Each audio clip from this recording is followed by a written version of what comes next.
We often assume modern computing is dependent on silicon, transistors, and a steady flow of electricity. We trace the lineage of the computer back to the vacuum tubes and electronic mainframes of the mid-20th century. Yet a complete blueprint for a Turing-complete general-purpose computer was finalized a full century earlier, in 1840. It ran on steam. Its physical architecture was forged from heavy brass and cast iron, designed to snap and spin to process logic. The hardware architect behind this machine was Charles Babbage, a mathematician who pursued the mechanical separation of memory and processing. The software visionary was Ada Lovelace. She made the conceptual leap from a machine that crunched numbers to one capable of manipulating abstract symbols. To understand how a computer actually processes logic, we must strip away the electricity entirely and examine the raw mechanical engineering established by these two pioneers. Babbage's first project was the difference engine. He designed it to solve complex polynomial functions without ever performing multiplication or division. Using Newton's method for a polynomial sequence, 5, 8, 13, 20, the first differences are 3, 5, 7. The second differences equal a constant 2. Reversing this addition generates subsequent values. Add 2 to 7 to get 9, then add 9 to 20 to reach 29. This mathematical abstraction translates calculation into mechanical motion. If equations can be reduced to simple addition, they can be physically executed by brass gears. Babbage mapped these calculated columns of differences directly onto the physical hardware, stacking them as vertical column assemblies of gears inside the machine. He stored numbers on figure wheels. Each discrete rotational position represents a specific digit, 0 through 9. The engine operates as a decimal digital machine. Any intermediate resting state, stopping halfway between 4 and 5, is mathematically invalid and triggers a mechanical lock.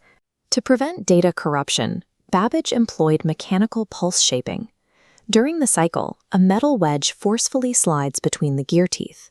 If a gear is slightly misaligned, the angled profile of the wedge physically snaps it back into a perfectly discrete numerical position. If the derangement is too severe, more than 2¼ degrees off-center, the gear tooth completely blocks the wedge. The mechanism jams, seizing the crank handle and preventing the machine from printing corrupted data. Babbage designed these digital error correction protocols directly into the physical architecture. Despite its mechanical brilliance, the difference engine was limited to specific tables. Seeking a broader horizon, Babbage abandoned it in 1834 to design a fully programmable general-purpose machine, the Analytical Engine. To achieve programmability, he made a structural leap. He physically separated the area where data was stored from the area where calculation occurred. His layout featured the store, a mechanical memory grid of gears holding 1,050-digit numbers. Separate was the mill, the central processor. Numbers fetched from the store underwent complex operations like multiplication in the mill, and results routed back to the store. Babbage designed this separation for strict economic efficiency. The intricate gears required for direct multiplication were too expensive to distribute throughout the entire machine, so data had to travel to a centralized hub. To tell the mill what operations to perform, he utilized external instructions fed into the machine via punched paper cards, adapted from the Jacquard loom. By isolating memory from processing and using an external fetch cycle, Babbage conceptualized what we now know as the von Neumann architecture a century before its formal publication. While Babbage perfected the hardware, Ada Lovelace defined its application. In 1843, she translated an engineering paper on the Analytical Engine written by Luigi Menabrea and appended her own extensive notes. Her additions, labeled notes A through G, ended up 3 times longer than the original text. This flowchart tracks the logic she laid out in Note G. Here, Lovelace explicitly details a step-by-step method instructing the Analytical Engine to calculate a sequence of Bernoulli numbers. Babbage had previously sketched basic algorithms, but Lovelace's Bernoulli sequence was the first published computer program of this sophistication, utilizing conditional branching and recursive loops. While preparing the tables, she detected and corrected a mathematical error Babbage made in the original equation, performing the first documented instance of software debugging. She wrote the Bernoulli code, but her enduring contribution lies in her insight regarding the machine's broader potential. Babbage viewed the Analytical Engine as an advanced calculator. In his mind, it was limited to numbers and quantitative output. Lovelace saw past the math. She wrote that the engine might act upon things besides number, provided their relations could be expressed by abstract operations. She provided a specific analogy. If the fundamental relations of pitched sounds were translated into these operations, the engine could compose music of any complexity. This is the core concept of symbolic computation.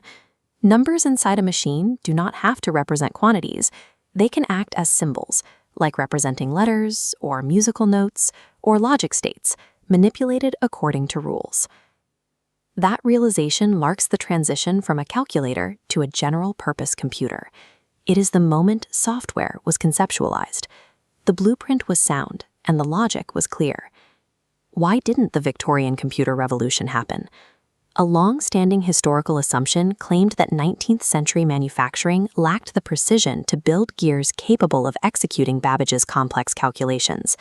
To test this, between 1985 and 2002, a team at the London Science Museum built difference engine number 2 from his original drawings. The resulting 5-ton machine, assembled from 8,000 distinct parts, works perfectly. It produces one correct 31-digit result every 6 seconds. The Science Museum build vindicates the designs. Babbage failed to complete his machines due to funding disputes with the British government and his own habit of constantly revising his work, not because the engineering was impossible. Babbage gave us the hardware architecture, and Lovelace gave us the vision of software. Together, they successfully proved that the foundation of the modern digital age was conceptualized and designed entirely during the age of steam.